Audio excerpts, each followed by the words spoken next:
भगत सिंह जी के बारे में बोलते बोलते पुरतार सिंह जी इतने भावुक हो जाते थे मानो उनके सामने भगत सिंह खड़ा हो। उनकी आंखों में वो चमक आ जाती थी और आंसू के साथ वो बोलते थे, यदि आज भी मेरा भगत शहीद नहीं हुआ होता तो हिंदुस्तान आजाद नहीं हुआ होता। पुरतार सिंह जी का यही कहना था कि यदि भगत शहीद नहीं हुआ होता तो आज भी हिंदुस्तान आजाद नहीं हुआ होता, और हिंदुस्तान आजाद नहीं हुआ होता तो आज भी माँ भारत की गुलामी होती। और सही तो बात है, जब भगत सिंह जी और राजगुरु सुखदेव की फांसी की खबर समाज में सुनी तो रात ही रात एक चिंगारी दहक उठी। और वो चिंगारी इतनी बड़ी उठी कि सब कुछ अंग्रेजों का जलाकर खाक कर दिया। एक ही रात में वो क्रांति की ज्वाला पैदा हो गई जो अहिंसा के वाद से कभी नहीं हुई। अहिंसा से कभी ज्वाला दहकी ही नहीं थी। दहकी थी तो सिर्फ और सिर्फ इन 3 जवानों के साथ हुए अन्याय के बाद।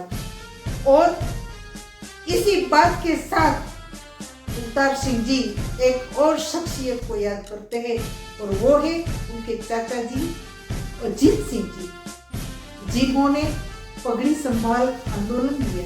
मुझे पुरतार सिंह जी ने आगे भी कहा था हमारे घर कभी भी कोई जश्न नहीं हुआ बेटी।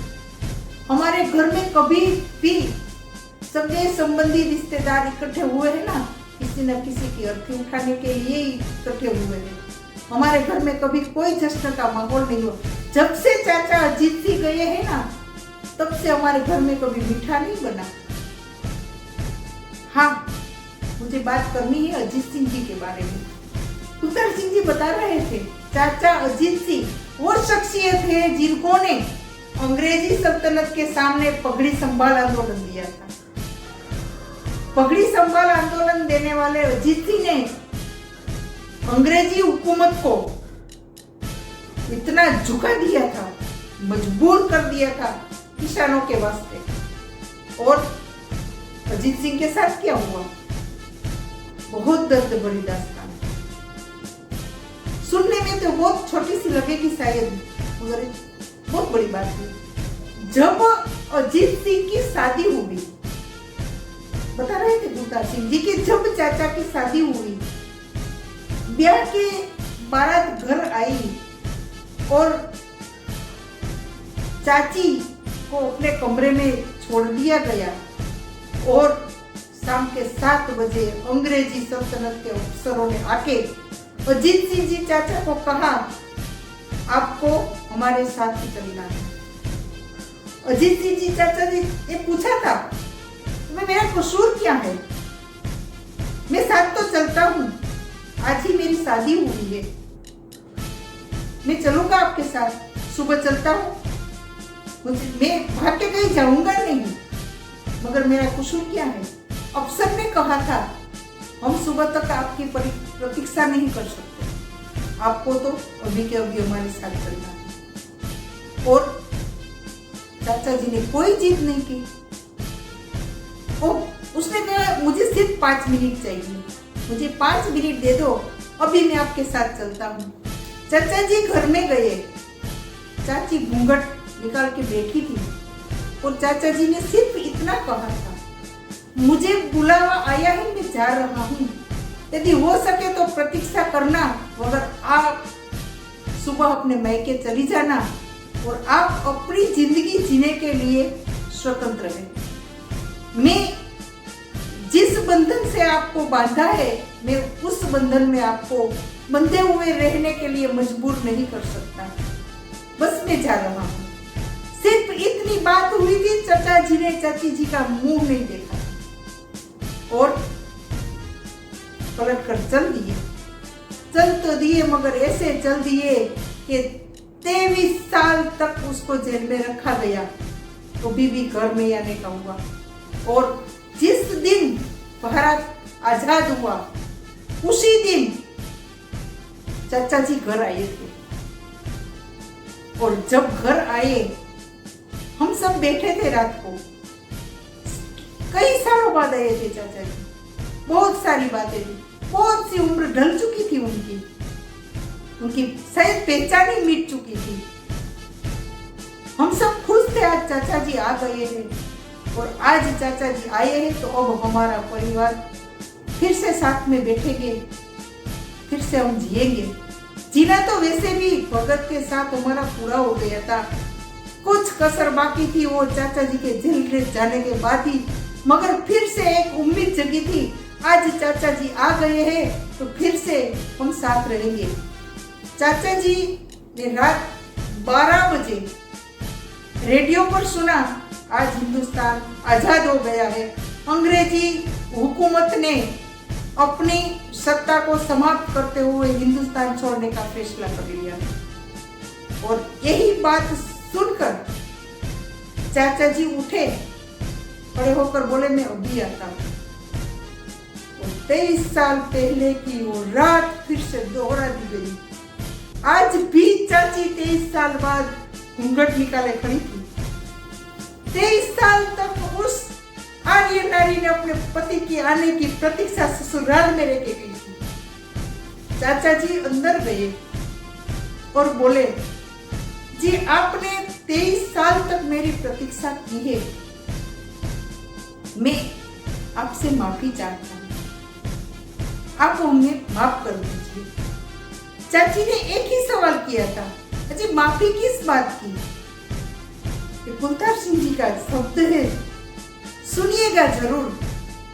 चाची ने कहा, माफी किस बात की? मैंने आपकी प्रतीक्षा की, वो तो मेरा धर्म था। आपने मातृभूमि के लिए अपना धर्म निभाया है, मैंने परिवार के लिए एक नारी का धर्म निभाया है। आप अपनी जगह सही है, मैं अपनी जगह सही हूँ। अजी माफी किस बात की? फिर भी चाचा जी ने कहा, नहीं आप एक बार मेरी तसल्ली के लिए बोल दीजिए कि आपने हमें माफ किया। चाचा जी को तो वो भी पता नहीं था कि हमारे भगत के साथ क्या हुआ था, क्योंकि उसको तो बहुत पहले ही ले जाया गया था ना। पता हुआ होगा तो भी जेल में हुआ होगा, वहां रोए होंगे, बहुत सारी बातें उनके दिल में भी दबी हुई होगी, मगर हमें मौका ही नहीं मिला था चाचा जी के साथ इन सारी बातों को शेयर करने के लिए। और तब जाके चाची जी ने कहा, ठीक है आपकी जिद है तो हम कह ही देते हैं कि अच्छा चलो हमने आपको माफ किया। बस चाची जी की एक ही शब्द के साथ चाचा अजीत जी के प्राण चले गए।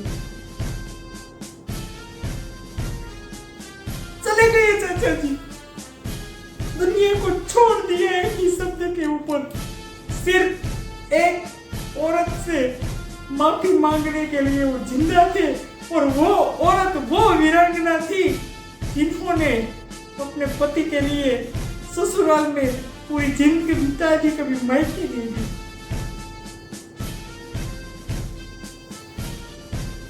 माफ करना, मैं थोड़ी भावुक हो गई, क्या कर सकते हैं, ऐसी बातें सुनते हैं तो अपने आप दिल भराता है।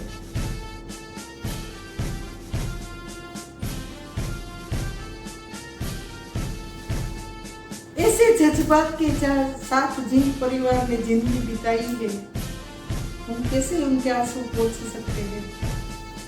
क्या कर सकते हैं हम ऐसे लोगों के लिए जिंदगी में सिर्फ और सिर्फ मातृभूमि ही बसी हो, उनकी आन बान शान के लिए कुर्बान होने के जज्बात ही जीते हो, जिनके दिल में सिर्फ माँ भूमि के लिए ही प्यार धबकता हो, उसके लिए हम क्या कर सकते हैं? कुछ ज्यादा सा लगता है तो मैं माफी चाहती हूँ, मगर आज मुझे वो लगा कहना है कि जो मुझे कुलतार सिंह ने कहा था, बहुत कुछ कहा था, मगर अब मेरी जुबान मेरा साथ नहीं दे रही है। शायद कभी और वक्त मिलेगा तो फिर से कुछ बातें करेंगे। आज नम आंखों के साथ, सबसे समा के साथ इन वीर जवानों को शब्दों से श्रद्धांजलि अर्पण करते हुए आप सबसे एक ही बात कहूंगी।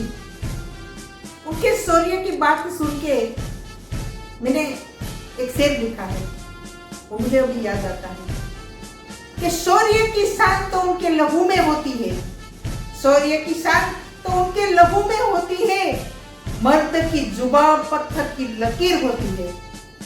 शौर्य की शान तो उनके लहू में होती है और मर्द की जुबान पत्थर की लकीरें होती है, क्योंकि प्रवीण सिंह जैसे लोग ही अपने शब्दों के ऊपर पत्थर की लकीर की तरह खड़े रहते हैं। बात एक ही परिवार की है जिनकी 5-5 पीढ़ियां कुर्बान हो गई हिंदुस्तान के लिए। आज भी कोई पूछता नहीं उनका परिवार किस तरह जी रहा है। वो तो बात दूर की रही, आज तक ये भी पता नहीं इन 3 जवान शहीदों के साथ क्या हुआ, क्योंकि यदि यही पता चल जाता तो बहुत सारे चेहरे का नकाब उतर जाता, और नकाब उतर जाता तो ये सारी जो बातें हैं जिनको सिर्फ ही सिर्फ या तो सत्ता चाहिए थी या सिर्फ नाम चाहिए था, वो कहाँ से मिलता। और आज भी यही चल रहा है।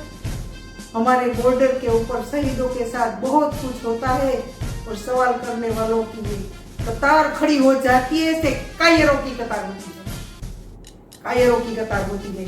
मुझे जीडी बख्शी जी की वो आक्रोश भरी आवाजें बार बार कान में सुनाई देती है।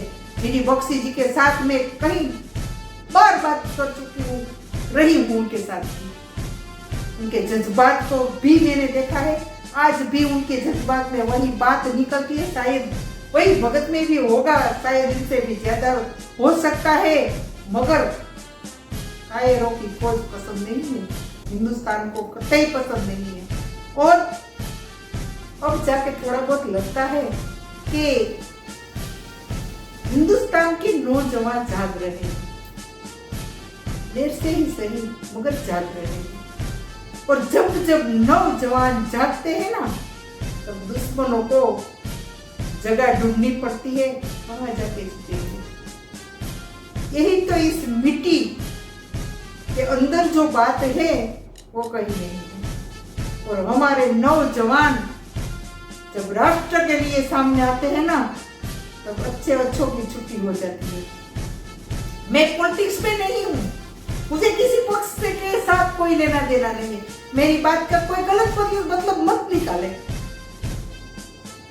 मैं स्पष्टता इसलिए कर रही हूँ कि मुझे किसी के साथ कोई लेना देना नहीं है, नहीं मैं किसी की प्रचारक हूँ। मैं सिर्फ सच्चाई की पहरेदार हूँ और सच्चाई की बात ही करती हूँ और करनी भी चाहिए। क्यों? कि मैं हिंदुस्तान की नारी हूँ।